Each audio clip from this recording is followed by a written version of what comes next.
ก็หมายธรรมชาติครับเดี๋ยวเราใช้ตกโตครับตีครับใช้ข้างครับปลาช่อนเข้ามาอยู่จะใช้ข้างเราเป็นตกโตครับ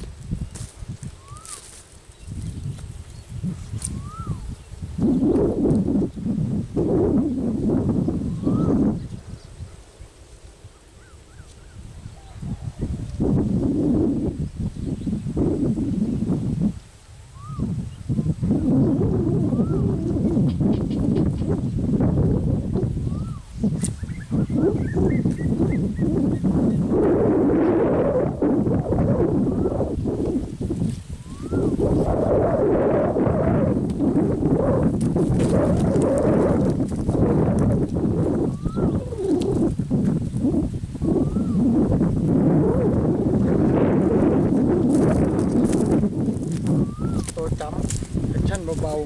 ๆแต่กระชากกับวิ่งเลยครับวิ่งเราวิ่งสวนเลยครับโตจำ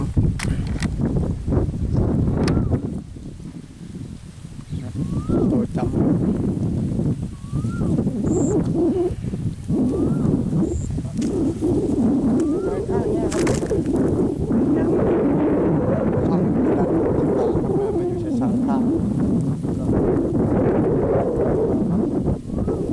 กี่ไม้ครับรู้เรื่องครับอะไรครับชัดเจนเบาๆโตจำนะครับโตจำย่อยครับ